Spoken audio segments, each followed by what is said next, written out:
Hello बच्चों, my name is Kartik Gupta और आज हम पढ़ने वाले हैं ट्रिग्नोमेट्री। ट्रिग्नोमेट्री की लास्ट क्लास में हमने एक्सरसाइज 8.1 को क्वेश्चन बाय क्वेश्चन सॉल्व किया था। अगर अभी तक आपने उस पर्टिकुलर एक्सरसाइज को सॉल्व नहीं किया है तो आप ऊपर लगे आई बटन पे क्लिक करके उस वीडियोस को अभी व्यू कर सकते हो। आज हम स्टार्ट करने वाले हैं ट्रिग्नोमेट्री का एक और बहुत ही इंपॉर्टेंट एबीसीडी वाला कॉन्सेप्ट। एबीसीडी वाला कॉन्सेप्ट इसलिए क्योंकि ये कॉन्सेप्ट आपको लाइफ टाइम जब तक आप ट्रिग्नोमेट्री पढ़ोगे हमेशा काम आने वाला है। जैसे हमने ट्रिग्नोमेट्रिक रेशियोज के फॉर्मूलेज याद किए थे कि certain ratio sin theta perpendicular upon hypotenuse होता है, cos theta base upon hypotenuse होता है, उसी तरीके से हम कुछ पर्टिकुलर सिलेक्टिव एंगल्स के लिए इनकी जो वैल्यूज होती है उन वैल्यूज को भी याद रखें। इसका मतलब क्या हुआ? इसका मतलब ये हुआ कि जैसे कि साइन ऑफ जो भी एंगल है, मान लो 0 डिग्री है, 30 डिग्री है, ये कुछ प्री सिलेक्टेड एंगल्स है जो कि बहुत कॉमन होते हैं और जिनके लिए इन रेशियोज की वैल्यू निकालना बहुत आसान होता है। इन पर्टिकुलर रेशियोज को हम याद रखते हैं। याद इसलिए रखते हैं क्योंकि ये रेशियोज डायरेक्टली एग्जामिनेशन में या इनफैक्ट किसी भी ट्रिग्नोमेट्रिक एप्लीकेशन में डायरेक्टली जगह जगह पे इंप्यूट होते हैं। सो आइए हम समझते हैं कि हम किस तरीके से इन रेशियोज को याद रख सकते हैं और कैसे इसकी वैल्यूज को निकाल सकते हैं, किस तरीके से हम मैप कर सकते हैं हमारे माइंड में कि ये जो टेबल है ये हमें याद रखने की भी जरूरत ना पड़े और हमारा काम का काम भी निकल जाए। जैसे हमने एक शॉर्ट ट्रिक सीखी थी ना कि किस तरीके से हम sine cos tan cot sec cosec के रेशियोज को एक सिंपल लाइन पंडित बद्री प्रसाद बोले हर हर से हमने याद किया था।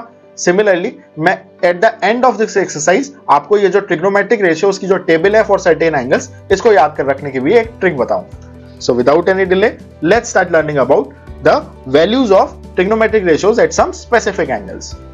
सो उसके लिए सबसे पहले हमें 3 ऐसे फॉर्मूलाज हैं जो कि हमारे दिमाग में रखने होते हैं, विच इज कि टोटल जो ट्रिग्नोमेट्री के 6 रेशियोज होते हैं उन 6 में से 3 रेशियोज बचे हुए 3 रेशियोज के इन्वर्टेड होते हैं। इन्वर्टेड होने का मतलब 1 upon the other value. For example जो साइन थीटा है वो 1 अपॉन कोसेक थीटा के इक्वल होता है, यानी कोसेक थीटा का इन्वर्टेड वैल्यू होता है। Similarly cos theta sec theta का इन्वर्टेड वैल्यू होता है और tan थीटा cot थीटा का इन्वर्टेड वैल्यू होता है। और ये चीज अगर हम रिलेशनशिप इनके फॉर्मूलाज से देखें तो फॉर्मूलाज में भी हमें दिखेगी। सबसे पहले हम लिख लेते हैं कि हमारे फॉर्मूलेस थे क्या। तो ये थे हमारे फॉर्मूलाज, साइन के लिए, cos के लिए, tan के लिए परपेंडिकुलर अपॉन बेस, cot के लिए बेस अपॉन परपेंडिकुलर, sec के लिए हाइपोटेनस अपॉन बेस और cosec के लिए हाइपोटेनस अपॉन परपेंडिकुलर। सबसे पहले हमने बोला कि sin theta is 1 upon cosec theta, sin theta is perpendicular upon hypotenuse और कोसेक थीटा साइन का इन्वर्टेड वैल्यू है, यानी कि हाइपोटेनस अपॉन परपेंडिकुलर होना चाहिए। और अगर हम यहां पे देख रहे हैं तो cosec theta is hypotenuse upon perpendicular. Similarly cos theta is 1 upon sec theta. So cos theta की जो भी वैल्यू है sec थीटा की वैल्यू उसकी ऑपोजिट होनी चाहिए, यानी कि हाइपोटेनस अपॉन बेस। तो sec थीटा हम देख रहे हैं it is hypotenuse upon base. Similarly tan theta और cot थीटा एक दूसरे के इनवर्स रेशियोज हैं, तो इनवर्स रेशियोज है, इस वजह से tan की जो वैल्यू है cot की वैल्यू बिल्कुल उसकी ऑपोजिट होनी चाहिए, यानी tan की वैल्यू है परपेंडिकुलर अपॉन बेस और cot की वैल्यू है बेस अपॉन परपेंडिकुलर। सो ये तो हो गए 3 बड़े बेसिक से फॉर्मूले जो कि मतलब डिड्यूसेबल हैं और सिंपल भी हैं, ये हमें याद रखने ही रखने हैं और इनकी हेल्प से हम सॉल्व करते हैं। सबसे पहले एंगल 45 डिग्री के लिए हम किस तरीके से sin theta, cos theta, tan theta, cot theta, sec theta, cosec theta की वैल्यू कैलकुलेट कर सकते हैं। और जो स्टैंडर्ड हम जिन एंगल्स के लिए कैलकुलेशन करेंगे ना, these are total of 5 angles, 0 degree, 30 degree, 45 degree, 60 degree and 90 degree.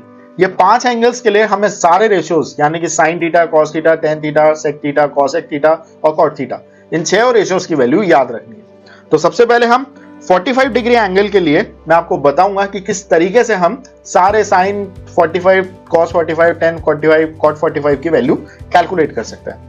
तो चलिए हम बात करते हैं एक ऐसे ट्राइंगल की जिसमें हम जो थीटा है उसको 45 डिग्रीज अज्यूम कर रहे हैं। Let's say this ABC is a triangle and this is the theta we are interested in और इसकी वैल्यू हमें 45 डिग्रीज दी हुई है। एंगल B पे 90 डिग्री का एंगल है। अब ये चीज हमें बहुत पहले से पता है क्योंकि हमने क्लास 9th के अंदर ट्राइंगल चैप्टर में पढ़ी है कि किसी भी एक पर्टिकुलर ट्राइंगल के तीनों एंगल्स का जो सम होता है वो हमेशा 180 डिग्री होता है। अब जाहिर सी बात है कि अगर इस ट्राइंगल ABC में अगर मैं angle A plus angle B plus angle C calculate करूंगा तो that will also be equal to 180 degree. अब हमारे पास में 2 एंगल्स हैं यहाँ पे, एंगल B जो कि 90 है और एंगल सी जो कि थीटा है विच इज 45 डिग्री। तो तीसरा एंगल यानी कि एंगल ए भी हम निकाल सकते हैं। So it will be equal to angle A is equal to 180 minus angle B plus angle C. ऐसे भी लिख सकते हो आप, दोनों को नेगेटिव करके भी लिख सकते हो, it is going to remain the same. So यहां से इसको अगर हम सॉल्व करें तो ये हो गया 180 minus 90 minus 45 which will come out to be 45 degrees. तो एंगल ए जो है वो भी 45 डिग्रीज ही हुआ। So this angle is also 45 degrees.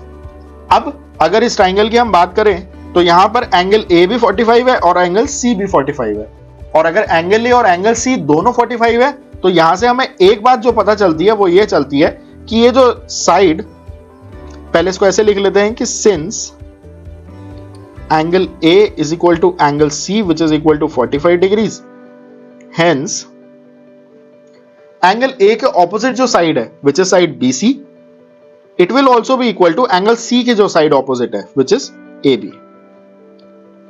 और ये क्यों होगा?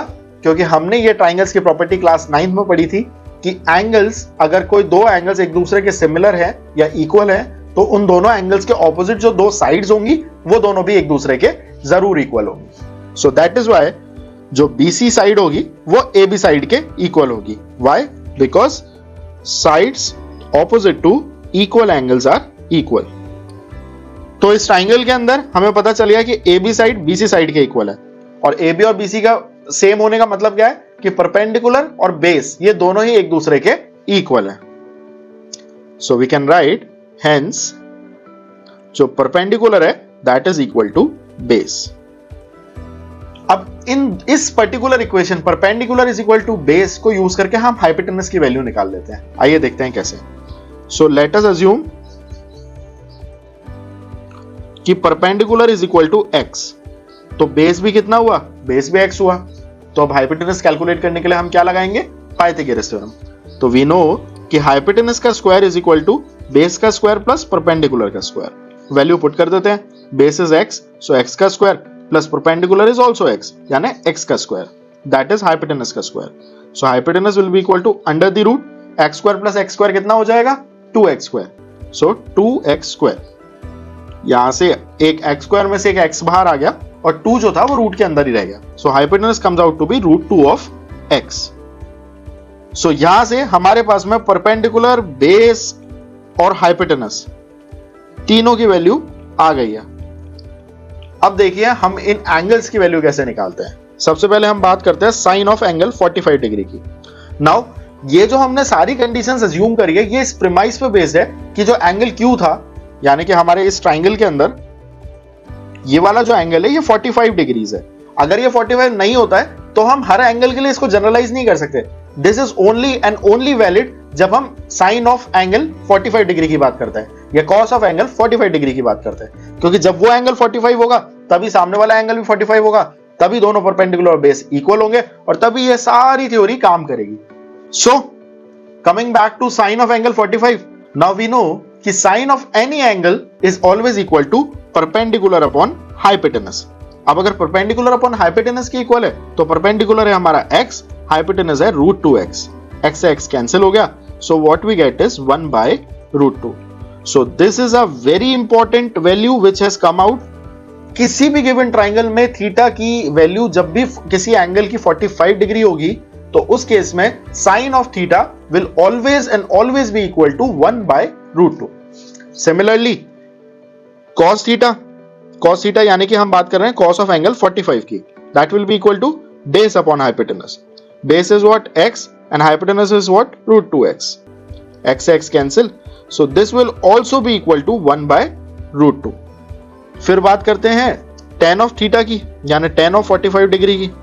tan of 45 डिग्री होता है perpendicular upon base, perpendicular is x and base is also x, x से x cancel, so what we get is 1।